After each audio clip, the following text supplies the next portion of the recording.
Long ago, long before the great flood covered the entire earth and before divine judgment fell upon humanity, there lived an extraordinary man, chosen directly by God, named Enoch, the son of Jared. This man was renowned not only for his immense wisdom but also for his remarkable skill in craftsmanship and his profound understanding of the natural and spiritual laws. He found favor before the Lord, and his life was destined to witness the deepest secrets of the cosmos, the highest realms where the divine itself resides. He became a direct observer of the eternal, immutable, and transcendent reality, a world that could only be fully perceived by eyes touched by holiness. Enoch was shown places where God's most radiant servants dwell, beings whose brilliance exceeded the very light of the sun, beings whose presence emanated holiness, authority, and unimaginable power. He gazed upon the inaccessible throne, surrounded by infinite light that pulsed and moved like waves of living energy. Around him, the layers of creation were arranged in perfect harmony, each interwoven with divine precision, and the songs of the cherubim echoed in harmonies so pure and sublime that no earthly sound could ever compare. This privileged man witnessed marvels that no mortal had ever seen. Enoch saw rivers of radiant light flowing from the divine throne, stars dancing in meticulously calculated paths, and the deepest abysses of darkness, containing imprisoned spirits awaiting eternal judgment. Every detail was recorded in the second book of Enoch, preserving the truth for all future generations. At the age of 165, Enoch had a son, Methuselah, and he lived another 200 years, completing a total of 365 years. On the first day of a new month, while resting alone, a deep and overwhelming sorrow awoke within him. Tears filled his eyes involuntarily, though he could not understand the cause of such profound emotion. Suddenly, two majestic figures appeared before him, radiating a light so intense that it illuminated the entire house. Their faces shone like the sun, their eyes blazed like living flames, and fire-like radiance flowed from their mouths not to consume, but to reveal divine presence. Their garments shimmered in deep shades of purple, their wings were vast, larger than any shadow on earth, and their hands, as white as newly fallen snow, radiated absolute power. They called Enoch by name, and he awoke fully aware of the majesty before him. Fear gripped him, yet the celestial being spoke. "Do not be afraid, Enoch. The eternal God has sent us to you. Today, you shall ascend to the heavens with us. But first, you must instruct your children and everyone in your household on what to do during your absence.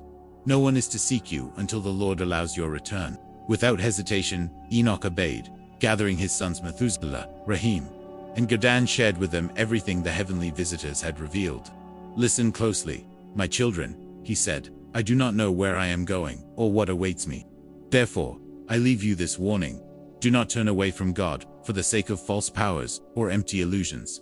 Those who follow lies shall be lost. May the Lord grant you courage and guide you in the paths of righteousness." After delivering his instructions, the angels lifted him with their vast wings and carried him to the first heaven, placing him upon clouds that sparkled like liquid crystal. There, he beheld enormous seas, greater than all the oceans on earth, and met the elders who govern the stars. 200 angels supervised their motion, flying with majesty and precision, while Enoch observed the warehouses of snow guarded by fierce protectors, and reservoirs of dew resembling pure olive oil, reflecting the beauty of every flower on earth. Then he was taken to the second heaven, immersed in a darkness so deep that mortal eyes could not endure it. Suspended spirits floated in the shadows, awaiting eternal judgment. His guides explained that these were the ones who had abandoned God, following their own desires and rebelling alongside their leader, imprisoned under chains in the fifth heaven. Enoch felt profound compassion, yet he was only mortal, unable to intercede even for the angels. In the third heaven, the scenery shifted to indescribable colors, aromas, and sounds. Trees bore sweet-smelling fruits, and in the center stood the tree of life, of beauty beyond imagination, radiant with gold, crimson, and gentle fire-like glow. Rivers of honey, milk, wine, and oil flowed, watering lands that extended infinitely through magnificent gardens. 300 angels vigilantly sang in continuous harmonies, praising the Lord. Yet Enoch also glimpsed regions of torment for the wicked, unquenchable fire, cruel chains, and endless suffering for those who reject the Creator and corrupt the world. With each heaven, new revelations unfolded. The movement of the sun and moon, the cycle of seasons, constellations, special celestial creatures, phoenixes, and Shakidriand, the natural elements under divine oversight. In the fourth heaven, Enoch watched the sun traverse carefully measured gates, accompanied by legions of angels, while the moon followed its cycle through 12 portals, completing the celestial year with divine precision. The fifth heaven revealed the gory, powerful beings who had departed from the divine light, taller than the greatest giants, silent and melancholic. In the sixth heaven, 7 groups of brilliant archangels maintained the cosmic order, overseeing stars, rivers, seas, earthly fruits, and every living creature, recording human actions, and singing unceasing praises before the Lord's throne. Finally, in the seventh heaven, Enoch beheld legions of archangels, seraphim, cherubim, and thrones of light, arranged in 9 divisions, each with multiple eyes and wings, singing eternally. Higher still, in the eighth heaven Musalot, he witnessed the control of seasons and constellations. In the ninth heaven, Cuxhaven resided the zodiac signs and their houses in the firmament. At last, in the 10th heaven Aravo, Enoch stood before the Lord himself, whose presence was light, heat, power, and majesty beyond description.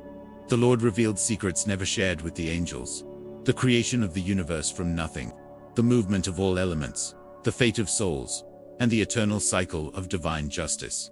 Enoch meticulously recorded 366 books, describing the cosmos, the destiny of the rebellious, and the eternal reward of the faithful.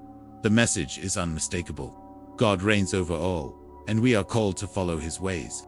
Enoch was chosen not only for his own sake, but to record these visions for all future generations, a message of warning, hope, and divine purpose. Now, we face a choice. Will we seek justice and prepare for the eternal kingdom, or will we turn away, ignoring the profound truth revealed? The Book of Enoch gives us a glimpse of God's majesty, his justice, and his unchanging plan. Let us walk in faith and seek the Lord, so that one day we, too, may stand before him, clothed in glory, just as Enoch did. Thank you for joining us on this remarkable journey through the 10 heavens of Enoch.